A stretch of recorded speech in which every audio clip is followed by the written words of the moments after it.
Okay, let's go for the resistor. Resistor is looking like a capacitor, but it's colored black and soluble body. Okay, not like the coil. The coil is looking black but unsoluble body. Okay, but this is a resistor. We can see here are a lot of resistors here. So let me show you.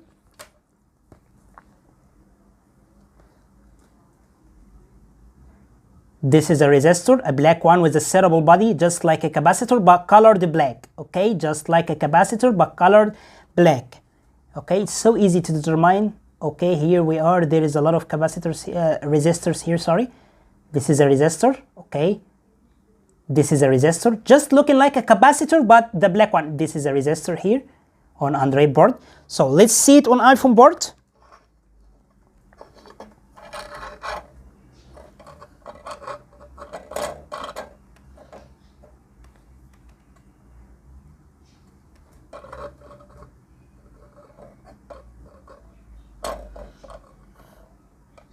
Okay, there is a lot of capacitors here.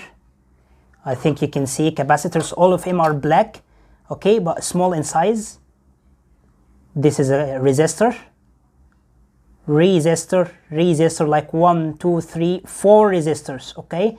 It's looking like a capacitors, but it's small in size and colored black. And we can know this from the schematic itself. The schematic will tell us this is, what is this? Is this a capacitor or resistor? But it's so easy to determine with just your eye.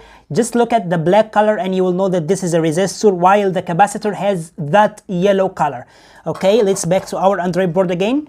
To know how to measure a resistor or how to know that this resistor is working, it's so easy to know. I am gonna show you how to do this. Just go on the resistor mode on the multimeter, which is, this is a capacitor measure, but we don't use this. We just use the buzzer mode as I told you. Okay, here we are. This is a measure of resistance. You can see this, it's looking like a headphone or something like this. This is a resistor measure. Okay, we are going to measure this according to the schematic itself. It will ask that this resistor is given a value like 300, 400, 500, whatever. We just look at the schematic itself to know the value, then get back again to the board to measure it. Let's see the measuring here. Okay, there is a value here, 5.1. Okay, 5.2. A value here, 5.2. 4.9. Okay.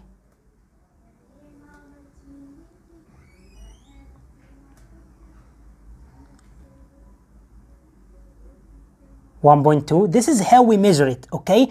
But let me tell you guys that we are not going to get an accurate number, okay?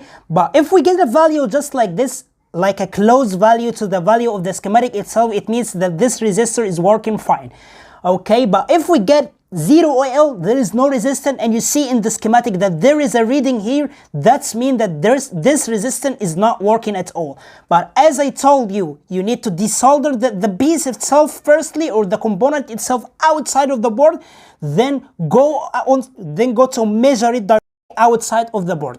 Okay, this is how we can measure a resistor. This is how we can determine the resistor, how it looks on board.